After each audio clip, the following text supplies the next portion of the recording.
Hi, right now we're going to talk about how to turn numbers from standard notation into scientific notation and how to change them from scientific notation back to standard notation. So first off, let me talk about that vocabulary. So standard notation, in fact, let me undo this. I'm just going to type it out. Standard notation. So standard notation is honestly, it's just regular numbers, right? The number 30,000, it's a regular number. The number 7, it's a regular number. The number negative 63, how about 630? Okay, so standard notation is how we usually write the numbers, kind of the standard way of writing numbers.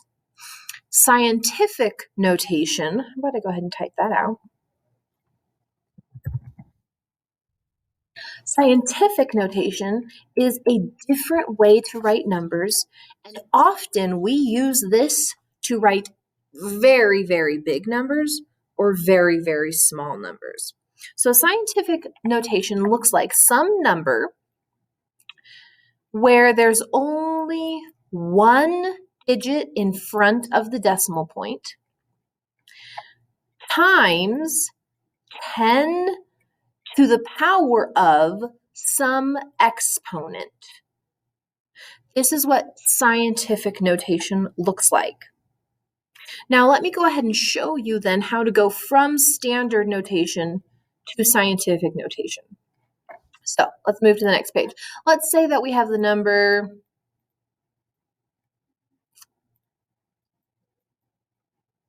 7 million. Pretty big number, right? Lots of zeros there. Pretty big to deal with if we're trying to actually use that number. So let's say we have the number 7 billion, and our task is to write this in scientific notation. Well, there is an invisible decimal point at the end of the number. Okay, so every number has an invisible decimal point at the end if there's not actually already a decimal point in it. So here there's no actual decimal point, so the invisible decimal point's at the end. And our task is to move this decimal point so that there is only one digit in front of it. Right now, there's 1, 2, 3, 4, 5, 6, 7 digits in front of the decimal point, but we only want one. So I'm going to move it. Okay, well, I've moved it, so now there's 6 in front. Now there's 5 in front. Now there are 4 digits. So 1, 2, 3, 4. There's 4 digits in front, but again, my goal is 1 digit in front. Now there are 3 digits in front. 1, 2, 3. Now there's only 2 digits, a 7 and a 0. If I put it right here, there's only 1 digit in front of my decimal point. So I have 7. I mean, I could write 0.000000, but zeros mean nothing. There's no actual numbers in there, so I don't actually have to write that decimal. I'll show you some later where you do have to write the decimal. But scientific notation, we now have to have times 10 to the power of, and the exponent is just how many times did we move the decimal. So we moved it 1, 2, 3, 4, 5, 6 times, so it's 10 to the power of 6. So the number 7, what was this, 100,000 million? 7 million in scientific notation is 7 times 10 to the 6th power. Let's go ahead and take a look at another number. How about we do, how about 15,400,000? Pretty big number, okay? And our task is to write it into scientific notation. So again, there's no actual decimal there right now. So I'm going to take the decimal, my invisible one, and I'm going to move it so there's only 1 digit in front of the decimal. So right now there's 1, 2, 3, 4, 5, 6, 7, 8 digits in front of the decimal, and we only want 1. So I'm going to move it 1, 2, 3, 4, 5, 6. I still have to move it 7. So I move it right here. So now there's only one thing in front of the decimal, and that's a 1. But now there's not just zeros here. I do have to write these two numbers because they're not zeros. So 1.54. But I don't have to write the rest of the zeros. Times 10 to the power of, well, how many times did I move it? It was 7 times, so times 10 to the power of 7. So 15,400,000 written in scientific notation is 1.54 times 10 to the 7th power. Now, these are all super ginormous numbers. That's how you write them in scientific notation. What about itsy bitsy teeny weeny little numbers?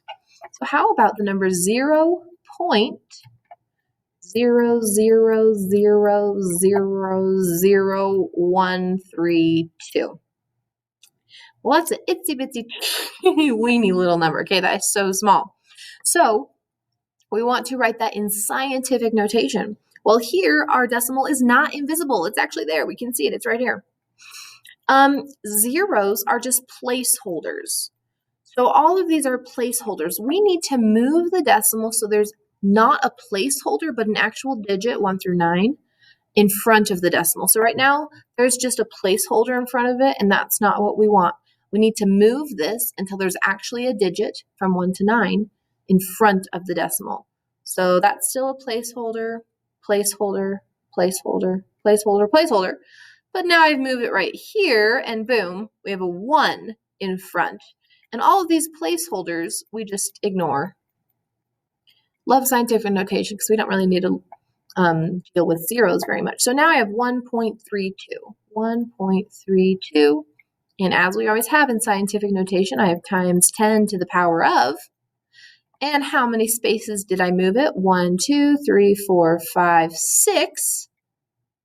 But I can't just write 10 to the power of 6 because 10 to the power of 6 actually represents a ginormous number. In order to say or to show that this is actually a very small number, the exponent has to be 10 to the power of -6. This shows that, hey, this is actually for real a very small decimal. Let's go ahead and try one more. How about 0.0035? Okay, we need to change this into scientific notation. So I take the decimal that I can already see, it's not invisible, and I move it until there's not a placeholder in front of the decimal. So a digit 1 through 9. 1, 2, 3, and I just have to move it right there. So now I have 3.5 times 10 to the power of, well, I moved it 3 spaces, but this is a tiny number, so I actually have to write that as a -3. So that's an introduction to scientific notation.